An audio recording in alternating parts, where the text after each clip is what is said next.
Hello, friends. I'm Dr. Orville Wyrick. In this podcast, in my series on What is Truth, which was originally broadcast on KMOG Radio on January 25th, 2022, I will explore the topic of understanding logic. At the end of this podcast, we will have a live caller's comments as well.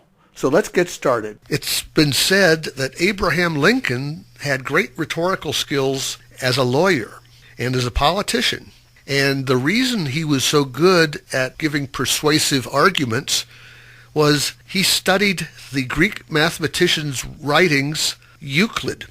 And Euclid was all about constructing logically defensible arguments. And Euclid wrote extensively about geometry, for example, and giving geometric proofs using logic.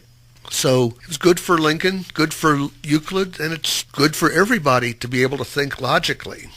So tonight, a very brief introduction to the topic. I could spend 2 or 3 college courses talking about different types of logic and how to use them effectively. So very, very brief tonight. And if I stray into too big of words, give me a call. I'll be happy to clarify. So we start with what are called a premise, one or more premises. That means something that we believe is true.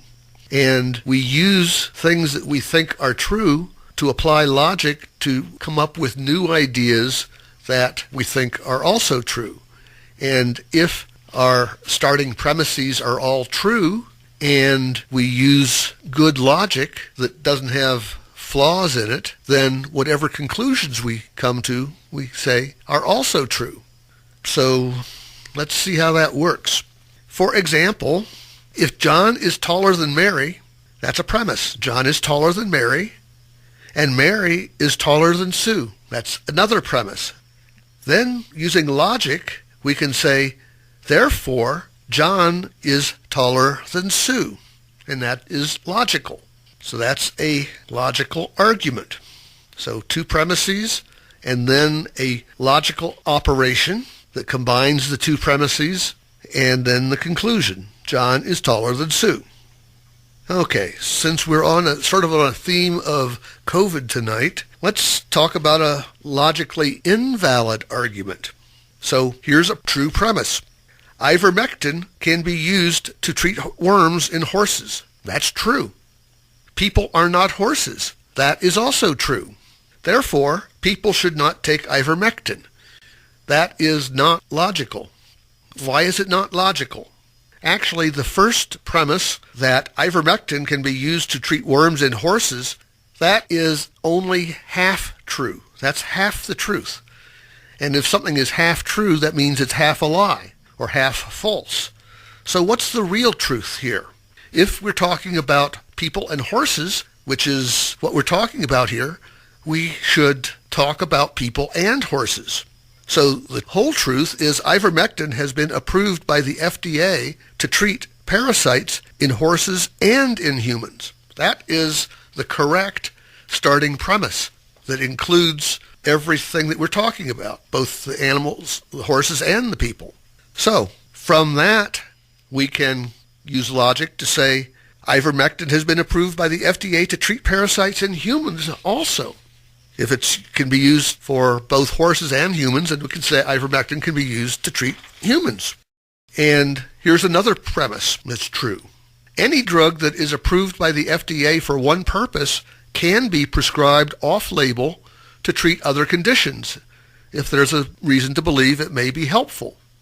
So just because the FDA approved ivermectin to treat parasites in horses and in people, that doesn't mean that if your doctor has a good reason to think that ivermectin will help you when you have COVID, then your doctor could do that. Now, most doctors are kind of afraid of the FDA and don't want to go out on a limb, but it is a logical argument that says, yes, doctors can prescribe ivermectin to treat COVID.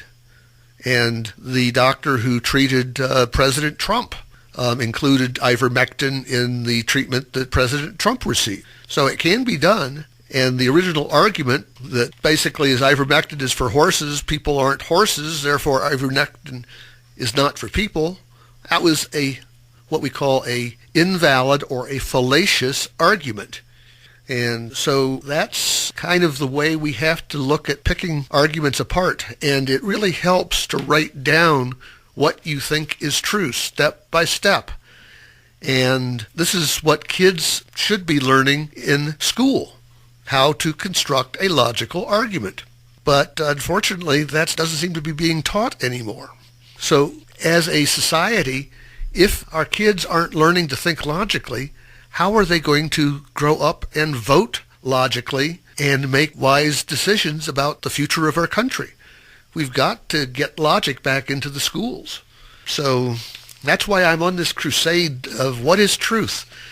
We've really got to get everybody learning how to recognize what's true, what's false, and when an argument holds water, as they used to say. If it doesn't hold water, it's a fallacious argument, and it's going to lead you in the wrong direction.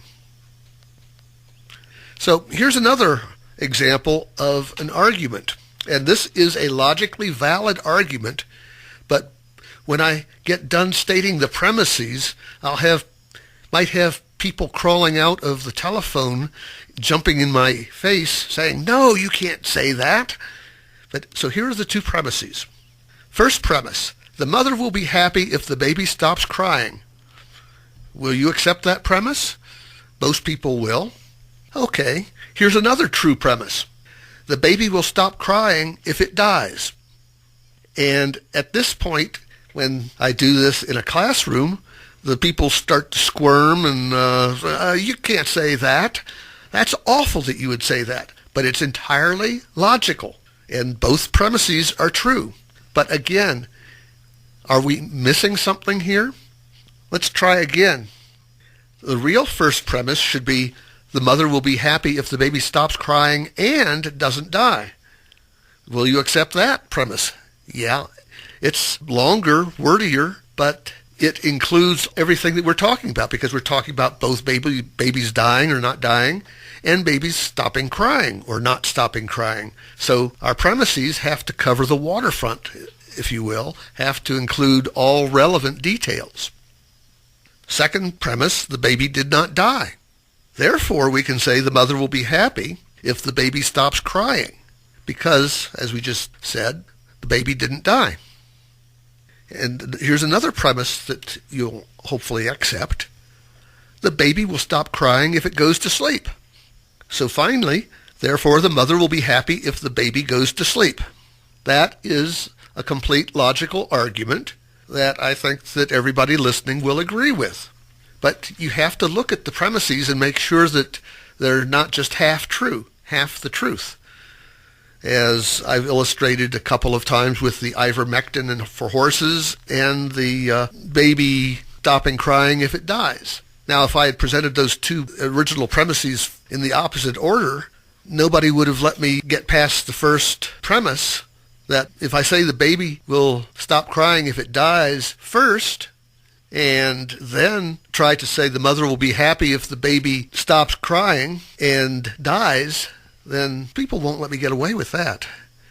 So again, writing things down, putting it in writing, has a way of focusing your mind. When you have to make an important decision, write down all the things that you think are true, and then say, if this is true and this is true, what new information can I come up with? So it seems like a lot of work, doesn't it?